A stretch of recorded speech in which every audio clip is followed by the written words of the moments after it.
بسم اللہ الرحمن الرحیم۔ میرا نام نائلہ ہے۔ میرا ایک ہی بھائی تھا اور میں سب بہن بھائیوں سے چھوٹی تھی۔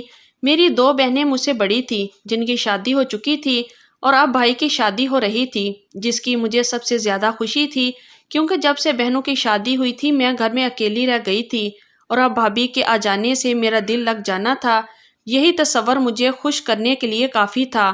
جو منظر بھائی کی شادی کی رخصتی کے بعد میری آنکھوں نے دیکھا، مجھے یقین نہیں آ رہا تھا۔ بھابھی دلہن بنی لاؤنج میں بیٹھی تھی۔ جب سب مہمان جا چکے تھے مجھے لگا امی مجھے کہے گی کہ تم اپنی بھابھی کو اس کے کمرے میں چھوڑو، لیکن امی نے مجھ سے ایسا کچھ نہیں کہا، بلکہ میرے ابا نے بھائی کو اپنے کمرے میں بلا لیا۔ میرا بھائی جو اپنی خوبصورت سی دلہن دیکھ کر مسکرا رہا تھا، ابا کی پکار پر خاموشی سے ان کے کمرے میں چلا گیا۔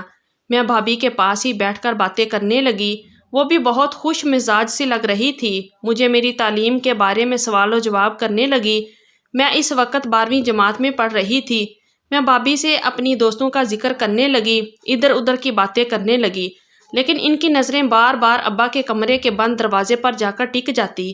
امی بھی اپنے کمرے میں جا کر سو گئی تھی، بس میں ہی بھابھی کے پاس بیٹھی تھی۔ مجھے یہ بات بھی سمجھ نہیں آئی کہ امی اتنی جلدی کیوں سونے چلی گئی تھی۔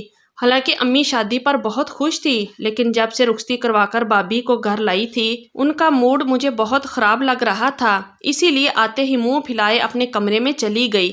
مجھے سمجھ نہیں آ رہا تھا کہ امی کو گھر آتے ہی ہوا کیا ہے۔ بھابھی بھی کچھ چپ چپ سی تھی۔ میری شادی شدہ بہنیں بھی خراب موڈ کے ساتھ حال سے ہی واپس لوٹ گئی تھی، گھر میں نہیں آئی تھی کہ دلہن کا اچھا استقبال کیا جاتا۔ آدھے گھنٹے بعد سامنے کمرے کا دروازہ کھلا۔ بھائی بڑی سنجیدگی سے کمرے سے باہر آئے اور مجھے بھابھی کے پاس بیٹھے دیکھ کر کہنے لگے، تم سونے نہیں گئی؟ اپنے کمرے میں جاؤ، جا کر اپنے کمرے میں سو جاؤ۔ مجھے بھائی کی بات پر بڑی حیرت ہوئی کہ وہ کس روکھے لہجے میں بات کر رہے ہیں، لیکن اس کے بعد جو بات بھائی نے بھابھی سے کہی وہ سن کر مجھے حیرت کا جھٹکا لگا۔ کہنے لگے، رابعہ تم ابا کے کمرے میں جاؤ، وہ تمہیں بلا رہے ہیں۔ میں جو اپنے کمرے کی جانب بڑھ رہی تھی، میرے قدم وہیں رک گئے۔ میں نے پلٹ کر دیکھا، بھابھی بھی بھائی کو حیرت سے دیکھ رہی تھی کہ وہ ان سے کیا کہہ رہے ہیں۔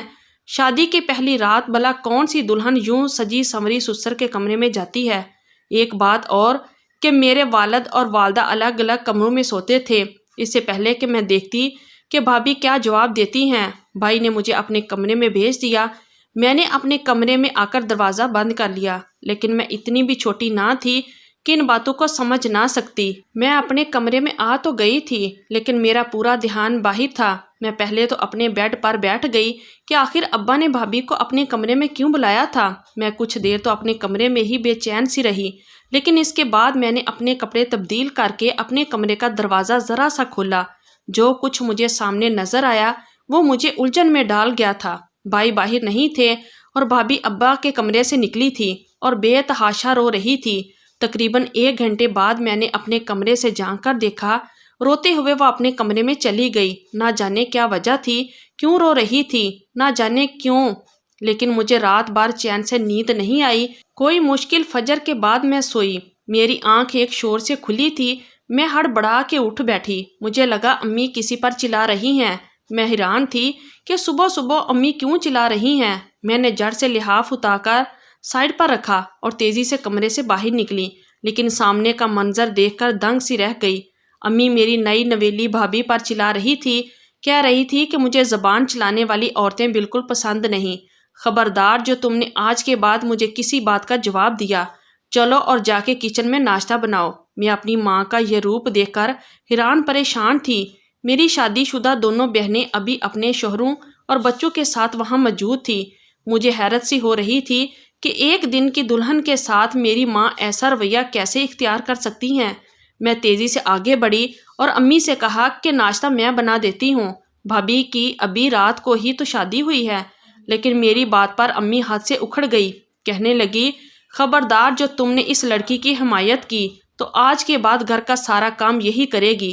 میری بھابھی کچن میں چلی گئی۔ میری بہنیں کہنے لگی، امی ہماری تو ہمارے سسرال میں ناک کٹ گئی ہے کہ ایک اکلوتا بھائی جس کی شادی اتنے چاؤ سے کی اور اس کے سسرال والوں نے ہمیں سونے کی کوئی چیز نہیں پہنائی، اونچی دکان پھیکا پکوان۔ میری بہن نے نفرت سے کہا تو میں اب سمجھی کہ میری ماں بہنوں کا کس بات پر منہ سوجا ہوا تھا۔ کہ میری بھابھی جہیز اتنا نہیں لائی تھی۔ مجھے بہنوں کی سوچ پر افسوس ہو رہا تھا کہ تب امی بھی شروع ہو گئی۔ میرا ایک ہی بیٹا تھا، کتنے پیسے لگ گئے تھے اس کی شادی پر۔ مجھے تو لگا تھا امیر لوگ ہیں، گاڑی تو ضرور میرے بیٹے کو جہیز میں ملے گی، لیکن نہیں، ایسے کنجوس لوگ کہ بس اپنی خوبصورت بلا ہی خالی ہاتھ ہمارے پلے باندھ دی۔ میری بھابھی اس وقت عام سے حلیے میں کچن میں ناشتہ بنا رہی تھی، کہیں سے بھی ایک دن کی دلہن نہیں لگ رہی تھی، اور میری ماں بہنوں کو جہیز نہ ملنے کا کلک ستایا جا رہا تھا۔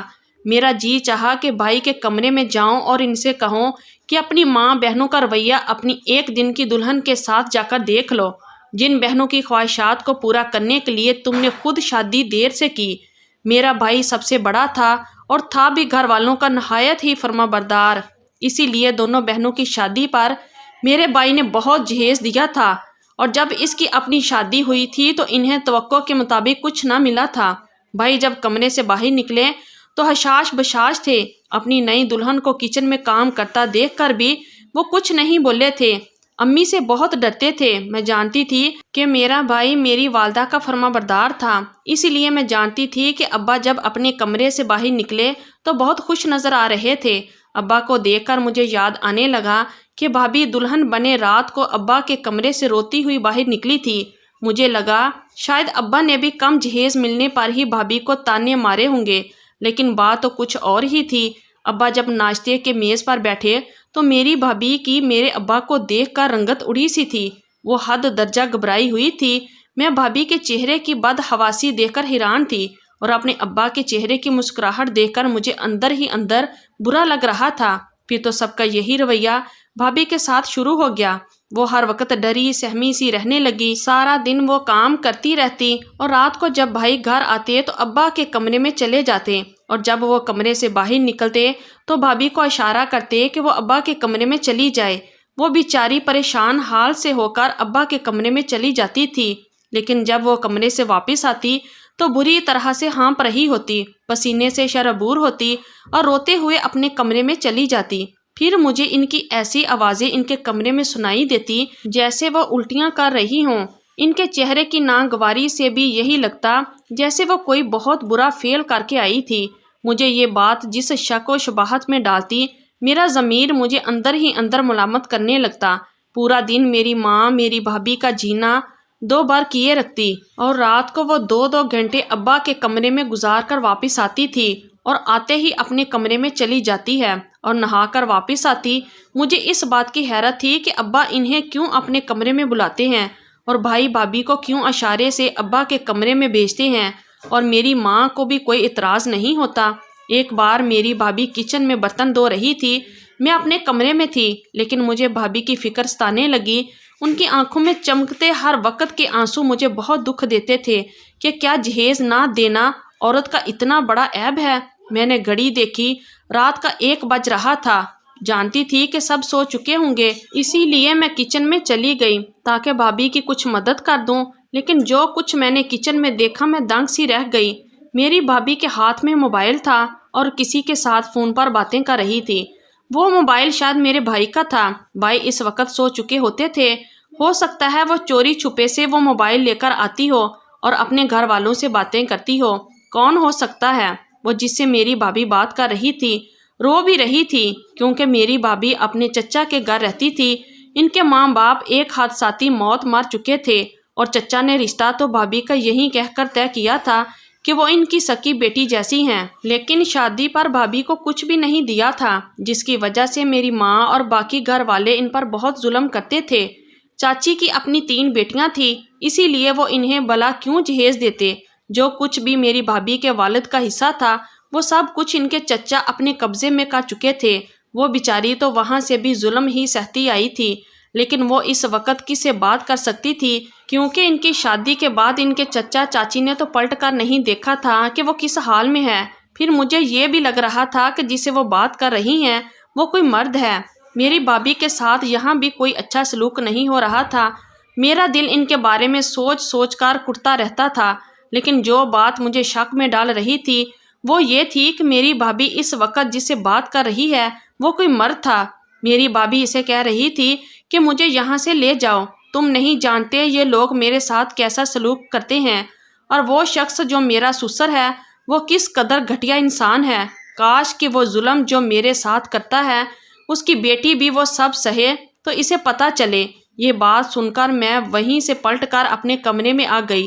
نہ جانے وہ شخص کون تھا جسے میری بھابھی بات کر رہی تھی، اور ابا ایسا کیا کرتے تھے بھابھی کے ساتھ۔ مجھے ابا کی حرکت خود بھی ناپسند تھی، لیکن جس طرح سے میری بھابھی بد دعا دے رہی تھی میری روح تک لرز گئی تھی۔ پھر میں نے سوچا کہ ابا یہ کیوں نہیں سوچتے کہ جو کچھ وہ بھابھی کے ساتھ کر رہے ہیں اگر میری بہنوں کے سسر بھی ان کے ساتھ کرے تو کیا وہ برداشت کریں گی؟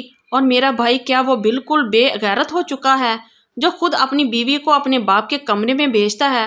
حالانکہ میرا باپ میری بہنوں سے کہتا تھا کہ کوئی ضرورت نہیں اپنے سسر کی خدمت کرنے کی، نہ ہی اس کے کمرے میں اکیلے جانے کی۔ میری دونوں بہنیں بہت تیز مزاج کی تھی، اپنے سسرال والوں کو نیچا کر کے رکھا ہوا تھا، شوہر بھی ان کے قابو میں تھے، اور جب یہاں آتی تو بھابھی کی شامت لائے رکھتی تھی، ہر وقت انہیں جہیز نہ لانے کے طعنے دیتی رہتی تھی۔ والدہ بھی کسی سے کم نہ تھی، پورا دن میری بھابھی کے پیچھے پڑی رہتی تھی، دن میں 1 گھنٹہ بھی بھابھی کو آرام کے لیے نہیں ملتا تھا۔ میں اس وقت بھابھی کی مدد کر دیتی تھی۔ جب امی دوپہر کو سو رہی ہوتی تھی وہ مجھ سے کبھی کبھی اپنے دل کی بات بھی کر لیتی تھی، لیکن جب بھی میں ان سے یہ پوچھتی کہ ابا انہیں کمرے میں بلا کر کیا کہتے ہیں تو ان کی رنگت اڑ جاتی تھی، وہ ایک دم ہی فک رنگ کے ساتھ نفی میں سر ہلانے لگتی۔ میرے ذہن میں بہت سارے سوال تھے جن کا میرے پاس کوئی جواب نہ تھا۔ میری بھابھی مجھ سے بھی بات کرتے ہوئے گھبراتی تھی۔ ایک دن جب بھابھی میرے ابا کے کمرے میں گئی تو میں نے امی سے پوچھا کہ ابا بھابھی کو روز اپنے کمرے میں کیوں بلاتے ہیں؟ میری ماں مجھے قہر بری نظروں سے دیکھنے لگی، کہتی منہ بند رکھا کرو اپنا، خبردار جو دوبارہ کوئی بھی ایسا سوال مجھ سے پوچھا بھی تو مجھے بھابھی پر بھی حیرت ہوتی تھی کہ وہ کیوں کچھ نہیں بتاتی۔ میں اپنی بھابھی کی وجہ سے بہت پریشان رہنے لگی تھی۔ ایک بار میں نے سوچ ہی لیا کہ میں بھی دیکھوں گی کہ آخر ابا کمرے میں بھابھی کے ساتھ کرتے کیا ہیں۔ میرا بھائی میرے باپ سے بہت ڈرتا تھا، اسی لیے جو بات امی یا ابو کہہ دیتے وہ کبھی اس کے خلاف نہیں چلتا تھا۔ ایک دن جب بھابھی کمرے میں گئی کچھ دیر بعد میں بھی ابا کے کمرے میں جانے کے بہانے سے اٹھ گئی کہ جا کر دیکھوں، تو میری ماں نے مجھے فوراً سے روک دیا، کہنے لگی خبردار جو تم کمرے میں گئی بھی۔ تو میں نے کہا میں کیوں نہیں جا سکتی، مجھے ابا سے کام ہے۔ امی نے کہا جب تک تمہاری بھابھی کمرے میں ہے تم کہیں نہیں جاؤ گی، چلی جاؤ اپنے کمرے میں۔ ایک رات جو کچھ میری آنکھوں نے دیکھا میں سوچ بھی نہیں سکتی تھی۔ میں رات کو کچن میں جانے لگی، مجھے پیاس لگ رہی تھی، لیکن جیسے ہی میں لاؤنج میں سے ہوتی ہوئی کچن کی طرف بڑھنے لگی سامنے لاؤنج کا دروازہ کھلا تھا۔ میں یہ سوچنے لگی کہ رات کے پہر دروازہ کس نے کھولا ہے۔ میں جب دروازے سے باہر آئی تو میری بھابھی صحن میں سے ہوتے ہوئے چھت کی طرف جا رہی تھی۔ میں یہ سوچ رہی تھی کہ اس وقت وہ چھت پر کیا کرنے جا رہی ہیں۔ میں بھی ان کے پیچھے چلی گئی، لیکن جیسے ہی میں چھت پر پہنچی میں نے چھپ کر دیکھا تو میری بھابھی ایک نوجوان کے گلے لا کر رو رہی تھی۔ یہ دیکھ کر تو میں سانس لینا ہی بھول گئی۔ وہ اس شخص سے بھی یہی کر رہی تھی کہ مجھے یہاں سے لے کے جاؤ، مجھے یہاں نہیں رہنا۔ کون تھا وہ شخص؟ بھابھی کا کیا لگتا تھا؟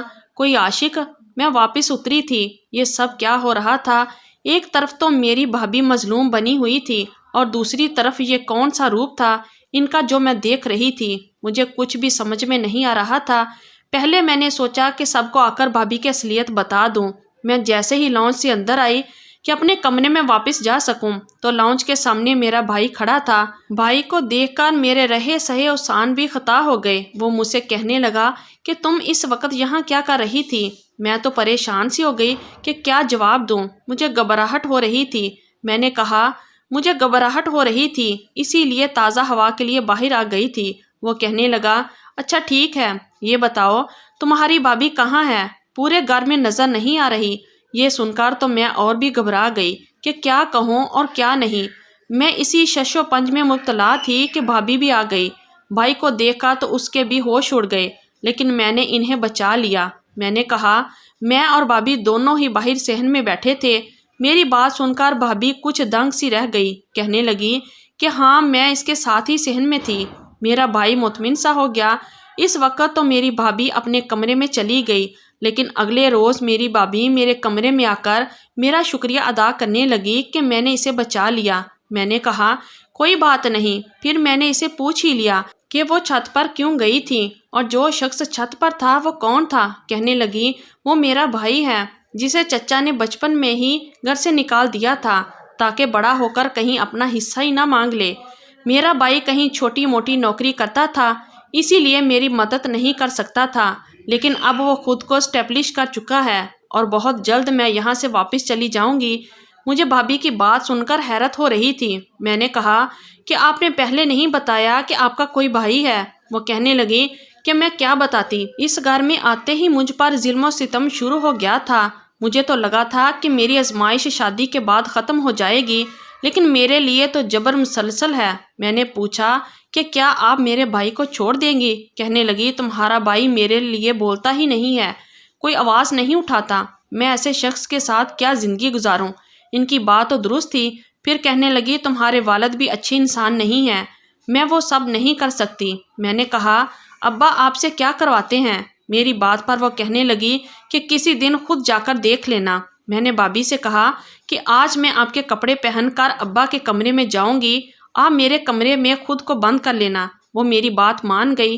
رات کو بھابھی کے کپڑے پہن کر میں ان کے کمرے میں چلی گئی، لیکن میں نے گھونگھٹ میں اپنا چہرہ چھپا لیا۔ مجھے دیکھ کر میرے ابا یہی سمجھے کہ میں بھابھی ہوں۔ پھر میرے ابا نے کہا کہ میں کالا علم سیکھ رہا ہوں، اسی لیے مجھے یہ زندہ مرغیاں حلال کر کے دو، مجھے ان کا خون گلاس میں ڈال کے دو۔ یہ سن کر میرے بھی ہوش اڑ گئے۔ میرا باپ کون سا علم سیکھ رہا تھا؟ ابا نے 3 زندہ مرغیاں نکال کر کہا کہ اسے کاٹ کر دو۔ پھر وہ بولے کہ آج آخری عمل ہے، اس کے بعد جو چاہوں جنات سے کروا سکتا ہوں۔ یہ کہہ کر وہ کچھ الٹا سیدھا پڑھنے لگے، لیکن میں نے مرغیوں کے ساتھ ایسا ویسا کچھ نہیں کیا، کیونکہ میں نہیں چاہتی تھی کہ میرا باپ کوئی ایسا عمل سیکھے۔ شاید بھابھی اسی وجہ سے گھبراتی تھی، الٹیاں کرتی تھی، نہاتی تھی۔ مجھے بھی یہ سب سوچ کر گن آ رہی تھی، میں یہ عمل کبھی بھی نہیں کر سکتی تھی۔ میں نے جب اپنا دوپٹہ اوپر کیا تو ابا دیکھ کر دنگ رہ گیا۔ میں نے کہا ابا میں آپ کو یہ نہیں کرنے دوں گی، یہ غلط عمل ہے۔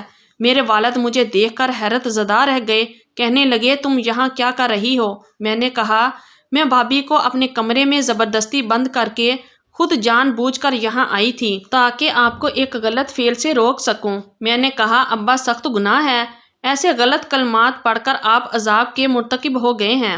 میں رو رو کر انہیں سمجھانے لگی تو وہ خوش ہو گئے، کہنے لگے میں یہ اس لیے سیکھنا چاہتا تھا تاکہ میں دولت کما سکوں۔ میرے سمجھانے کا نتیجہ یہ نکلا کہ ابا اس کام سے پیچھے ہٹ گئے۔ پھر میں نے اپنی بھابھی سے کہا کہ وہ اپنے بھائی کی شادی مجھ سے کروا دیں۔ میں اپنے گھر والوں سے یہی کہوں گی کہ اگر آپ نے بھابھی پر ظلم کیا تو اس کا بدلہ آپ کا بھائی مجھ سے لے گا۔ بھابھی کو میرا مشورہ اچھا لگا تھا، اس طرح میری شادی اپنی بھابھی کے بھائی سے ہو گئی۔ میرے گھر والوں کا رویہ بھی بھابھی سے ٹھیک ہو گیا۔ میری تھوڑی سی عقل استعمال کرنے سے 2 گھر بس چکے تھے۔ میں نے اپنی بھابھی کا گھر بچا لیا تھا اور انہیں ظلم سے نجات بھی مل گئی تھی۔ تو یہ تھی ہماری آج کی سٹوری۔ اگر آپ لوگوں کو اچھی لگی ہے تو پلیز ویڈیو کو لائک کیجئے اور ہمارے چینل کو بھی سبسکرائب کیجئے اور کمنٹ باکس میں اپنی رائے کا اظہار ضرور دیجئے۔ شکریہ، اللہ حافظ۔